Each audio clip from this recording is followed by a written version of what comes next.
بسم اللہ الرحمن الرحیم۔ حضرت آدم علیہ السلام کے واقعات بفرمان معصومین علیہ السلام کا 13واں حصہ آپ ملاحظہ فرما رہے ہیں۔ اگر آپ نے ابھی تک پہلے 12 حصہ ملاحظہ نہیں فرمائے تو مکمل معلومات کی آگاہی کے لیے پہلے وہ دیکھ لیجیے۔ جب آپ نے حابیل کی قربانی کو جلا دیا اور قابیل کی قربانی قبول نہیں ہوئی تو شیطان نے اس کو بہکایا اور کہا حابیل اس آگ کو پوجتا تھا، اس لیے اس کی قربانی کو اس نے قبول کر لیا۔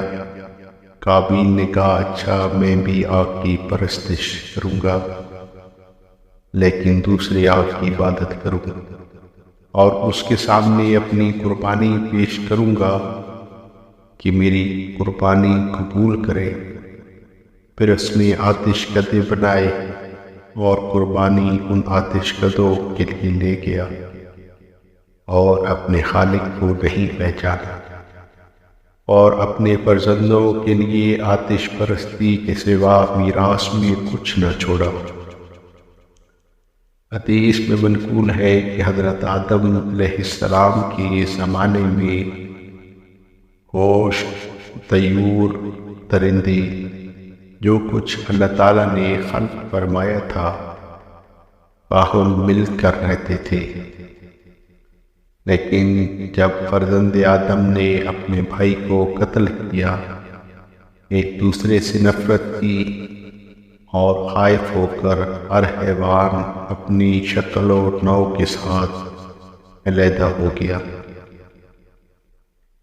امام محمد باقر علیہ السلام نے فرمایا کہ حضرت آدم علیہ السلام کا فرزند قابیل اپنے سر کے بالوں سے چشم آفتاب میں لٹکا ہوا ہے، وہ آفتاب کے ساتھ پھرتا رہتا ہے جہاں جہاں وہ گرمی اور سردی کے زمانے میں پھرتا ہے۔ اسی طرح قیامت تک ہوگا اور قیامت میں اللہ تعالیٰ اس کو آتشی جہنم میں ڈالیں گے۔ حضرت امیر المؤمنین علیہ السلام نے فرمایا کہ سب سے پہلے جس نے اللہ تعالیٰ سے بغاوت اور سرکشی کی حضرت آدم علیہ السلام کی لڑکی عناق تھی۔ اللہ تعالیٰ نے اس کی 20 انگلیاں پیدا کی، ہر انگلی میں 2 بڑے ناخن مثل 2 کھرپے کے تھے اور اس کے بیٹھنے کی جگہ ایک جریب برابر زمین تھی۔ جب اس نے سرکشی کی اللہ تعالیٰ نے ایک شیر ہاتھی کی طرح، ایک بھیڑیا اونٹ کے برابر اور ایک گدھے کی مانند بھیجا۔ یہ سب جانور ابتدائی خلقت میں اتنے ہی بڑے تھے۔ اللہ تعالیٰ نے ان جانوروں کو اس پر مسلط فرمایا، ان سب نے اس لڑکی کو مار ڈالا۔ عناق کا بیٹا عوج ایک جابر تھا، اللہ تعالیٰ اور اسلام کا دشمن، بہت بلند قامت اور جسیم تھا۔ دریا سے مچھلی پکڑ کے آفتاب کے قریب کر کے بھول لیتا تھا۔ اس کی عمر 3060 سال ہوئی۔ جب حضرت نوح علیہ السلام نے چاہا کہ کشتی میں سوار ہو، عوج ان کے پاس آیا اور کہا مجھے اپنے ساتھ کشتی میں لے لیجیے۔ تو حضرت نوح علیہ السلام نے فرمایا میں اس پر مامور نہیں ہوں۔ طوفان کا پانی اس کے زانوؤں سے زیادہ نہیں بڑھا۔ وہ حضرت موسیٰ علیہ السلام کے زمانے تک زندہ رہا۔ حضرت موسیٰ علیہ السلام نے اس کو قتل کیا۔ اللہ تعالیٰ نے سورہ اعراف میں ارشاد فرمایا ہے کہ واللہ ایسا ہے جس نے تم کو ایک تن واحد سے پیدا کیا اور اسی سے اس کا جوڑا بنایا تاکہ تاکہ وہ اس اپنے جوڑے سے انس حاصل کرے۔ پھر جب میاں بیوی سے قربت حاصل کی تو اس کو حمل رہ گیا ہلکا سا، سو وہ اس کو لیے ہوئے چلتی پھرتی رہی۔ پھر جب وہ بوجھل ہو گئی تو دونوں میاں بیوی اللہ تعالیٰ سے جو ان کا مالک ہے دعا کرنے لگے کہ اگر تو نے ہم کو صحیح سالم اولاد دے دی تو ہم خوب شکر گزاری کریں گے۔ سو جب اللہ تعالیٰ نے دونوں کو صحیح سالم اولاد دے دی تو اللہ تعالیٰ کی دی ہوئی چیز میں وہ دونوں اللہ کی شریک قرار دینے لگے، سو اللہ پاک ہے ان کی شرک سے۔ امام محمد باقر علیہ السلام سے منقول ہے کہ جب حضرت حوا سلام اللہ علیہا حاملہ ہوئی اور بچہ حرکت میں آیا تو انہوں نے حضرت آدم علیہ السلام سے کہا کوئی چیز میرے شکم میں حرکت کر رہی ہے۔ حضرت آدم علیہ السلام نے کہا جو شے تمہارے پیٹ میں ہے اور جو تمہارے رحم میں قرار پایا ہے اللہ تعالیٰ اس سے ایک مخلوق پیدا کرے گا تاکہ اس کے بارے میں ہمارا امتحان کرے۔ پھر شیطان ملعون نے حضرت حوا کے پاس آیا اور کہا کہ تم کو کیا معلوم ہوتا ہے؟ حضرت حوا نے کہا حضرت آدم سے میرے شکم میں ایک فرزند ہے جو حرکت کرتا ہے۔ شیطان ملعون نے کہا اگر نیت کر لو کہ اس کا نام عبد الحارث رکھو گی تو فرزند پیدا ہوگا، زندہ رہے گا، اور اگر ایسا نہ کرو گی تو پیدا ہونے کے 6 روز بعد مر جائے گا۔ حضرت حوا کے دل میں اس لعین کے کہنے سے شک آیا اور حضرت آدم علیہ السلام سے بیان کیا۔ حضرت آدم علیہ السلام نے کہا وہ خبیث ہمارے پاس تم کو فریب دینے آیا تھا، اس کی بات پر یقین نہ کرو، کیونکہ مجھے فضل خدا سے امید ہے یہ فرزند ہمارے لیے بخلاف اس قول کی زندہ اور باقی رہے گا۔ لیکن حضرت آدم علیہ السلام کے دل میں بھی اس ملعون کی بات سے کچھ شک سا ہو گیا۔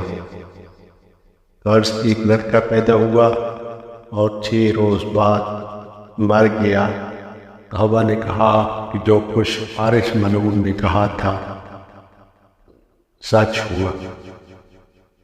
دونوں کے دل میں شک پیدا ہوا۔ تھوڑے ہی عرصے کے بعد حوا سلام اللہ علیہا کا دوسرا حمل قرار پایا۔ شیطان ملعون آیا اور بولا تمہارا کیا حال ہے؟ حوا نے کہا مجھ سے ایک لڑکا پیدا ہوا تھا جو 6 روز میں مر گیا۔ اس ملعون نے کہا کہ اگر نیت کر لی ہوتی کہ اس کا نام عبد الحارث رکھو گی تو زندہ رہتا۔ اب جو تمہارے شکم میں ہے جو پاہیوں سے ایک جانور، اونٹ یا گائے یا ایک بھیڑ یا بکری ہوگی۔ اس وقت حوا کے دل میں خواہش پیدا ہوئی اس قول کی تصدیق کرے اور حضرت آدم علیہ السلام سے ذکر کیا۔ آپ کے دل میں بھی ایسا ہی گزرا۔ جب حوا پر بار حمل سنگین ہوا تو حضرت آدم اور حوا علیہ السلام نے تو انہوں نے دعا کی کہ اگر نیک فرزند ہم کو عطا فرمائے گا ہم تیرا شکر ادا کریں گے۔ تو اللہ تعالیٰ نے ان کو شائستہ فرزند عطا فرمایا، یعنی جو پاہیوں سے نہ تھا۔ شیطان حضرت حوا کے پاس ولادت سے پہلے آیا اور پوچھا کہ تم لوگوں کا کیا حال ہے؟ حوا سلام اللہ علیہا نے کہا مجھ پر حمل کی کرانی اور ولادت کا زمانہ قریب ہے۔ شیطان ملعون نے کہا اب کی پھر تم یہ دیکھ کر پشیماں ہوگی جب تمہارے شکم سے اونٹ، گائے کیا بھیڑ یا بکری کی مانند لڑکا ہوگا۔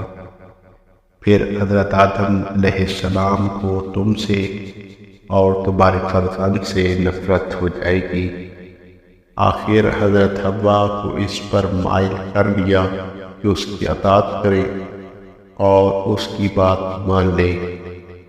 پھر بولا کہ یہ سمجھ لو کہ اگر اس کا نام عبد الحارث رکھنے کی نیت کر لو اور میرے لیے اس کو مفید قرار دو گی، جو ایک مستوال خلقت پیدا ہوگا اور زندہ رہے گا۔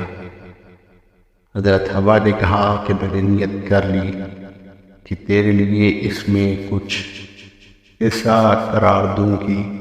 تو اس ملعون نے کہا کہ حضرت آدم علیہ السلام کو چاہیے کہ اس میں میرے لیے حصہ قرار دے اور نیت کرے کہ ان کا نام عبد الحارث رکھیں گے۔ حضرت حوا نے حضرت آدم علیہ السلام سے شیطان کا قول ذکر کیا۔ آپ بھی دل میں خوف پیدا ہوا اور اس کی باتوں کی طرف کچھ رغبت ہوئی، تو حوا نے تاکیداً کہا کہ اگر نیت نہ کرو گے اور اس کا نام عبد الحارث رکھو گے اور حارث کا اس میں سے حصہ قرار نہ دو گے تو تم کو اپنے پاس آنے نہیں دوں گی۔ پھر میرے اور تمہارے درمیان موانس باقی نہ رہے گی۔ حضرت آدم علیہ السلام نے کہا، پہلے بھی میری معصیت کا سبب ہوئی، اب یہاں بھی تجھ کو شیطان فریب دے گا۔ اچھا، میں نے تیری مطابقت کی اور اس کا نام عبد الحارث رکھا۔ قرض کی صحیح اور صالح لڑکا پیدا ہوا۔ وہ مسرور ہوئے اور اس خوف سے ایمن ہو گئے اور سمجھے کہ لڑکا زندہ اور سلامت رہے گا۔ ساتویں روز اس کا نام عبد الحارث رکھا۔ امام محمد باقر علیہ السلام نے فرمایا کہ ان کا شرک فرمانبرداری کا تھا کہ شیطان کی اطاعت کی، اس بارے میں کہ اس کے لیے اللہ تعالیٰ کی مخلوق میں حصہ قرار دیا اور اس کا نام عبد الحارث رکھا۔ اللہ تعالیٰ کی عبادت میں شریک نہیں کیا تھا کہ غیر خدا کی عبادت